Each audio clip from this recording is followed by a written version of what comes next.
وہ جو احکامات اپنے بندوں تک پہنچاتا ہے تو بندے کا پھر کام یہ ہے کہ وہ اس کے مطابق اپنی زندگی کو بسر کرے۔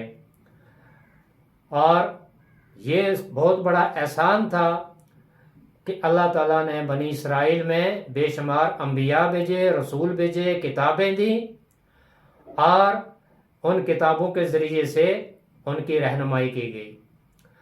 پھر اللہ تعالیٰ نے انہیں یہ بھی یاد دلایا وَأَوْفُوا بِعَهْدِي وَأُوفِي بِعَهْدِكُمْ، تم میرا عہد پورا کرو، میں تمہارا عہد پورا کروں گا۔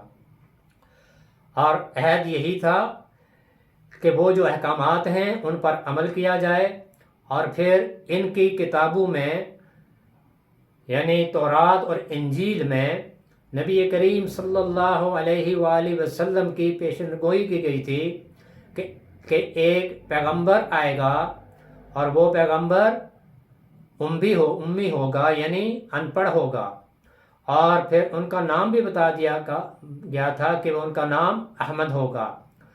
اور جب نبی کریم صلی اللہ علیہ وآلہ وسلم کو نبوت ملی تو انہوں نے نبی کریم صلی اللہ علیہ وسلم کا انکار کر دیا، قرآن کا بھی انکار کیا، اور وہ اس وجہ سے کہ وہ یہ سمجھتے تھے کہ یہ جو آخری نبی ہے یہ بنی اسرائیل میں سے کیوں نہیں آیا۔ اسی وجہ سے پھر انہوں نے ہٹ دھرمی کی ضد کی اور نبوت کا انکار کیا، نبی کریم صلی اللہ علیہ وسلم کی نبوت کا اور اس قرآن کا بھی انکار کیا۔ تو یہ جو یہود تھے سب سے پہلے انہوں نے انکار کیا، پھر اس کے بعد عیسیٰ علیہ السلام کی جو قوم تھی عیسائی، انہوں نے بھی نبی کریم صلی اللہ علیہ وسلم کی نبوت اور اس قرآن کا انکار کیا۔ تو یہ انہی کا ذکر ہے اس میں، یا بنی اسرائیل، اے بنی اسرائیل، اے اولاد یعقوب، اذکروا نعمتی اللتی انعمت علیکم، یاد کرو میری ان نعمتوں کو جو میں نے تم پر کی تھیں۔ اور بے شمار نعمتیں بنی اسرائیل پر کی گئی تھیں، لیکن اس کے باوجود یہ قوم نافرمان تھی۔ وَأَوْفُوا بِعَهْدِي أُوفِي بِعَهْدِكُمْ، میں تمہارا عہد پورا کروں گا، تم میرا عہد پورا کرو۔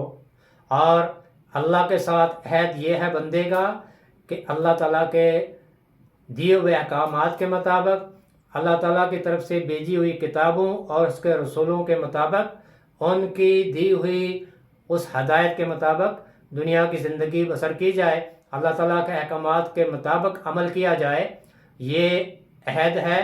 اور اللہ تعالیٰ کا عہد یہ ہے کہ پھر اللہ تعالیٰ اپنے بندوں پر اپنی نعمتوں کا نزول کرتا ہے۔ تو اوفوا بعہدی اوفی بعہدکم، تم میرا عہد پورا کرو، میں تمہارا عہد پورا کروں گا۔ وَإِيَّايَ فَارْهَبُونِ، اور صرف مجھ ہی سے ڈرو۔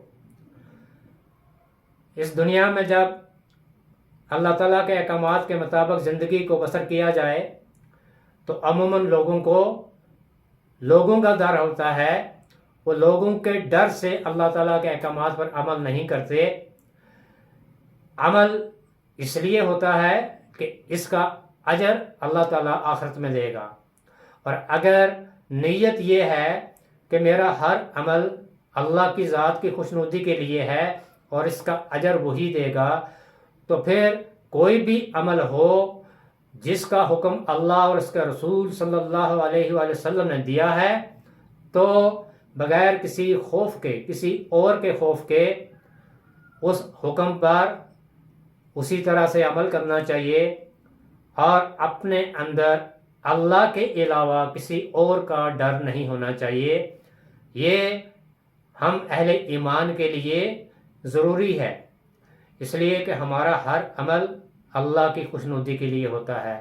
تو اسی لیے فرمایا وَإِيَّايَ فَارْهَبُونِ، اور صرف مجھ ہی سے ڈرو، لوگوں سے نہ ڈرو۔ اللہ تعالیٰ ہمیں قرآن کی ان آیات کو سمجھ کر ان پر عمل کرنے اور قرآن کی ان آیات کو دوسروں تک پہنچانے کی توفیق عطا فرمائے۔ سبحانک اللہم و بحمدک نشہد ان لا الہ الا انت نستغفرک و نتوب الیک۔ السلام علیکم ورحمۃ اللہ وبرکاتہ۔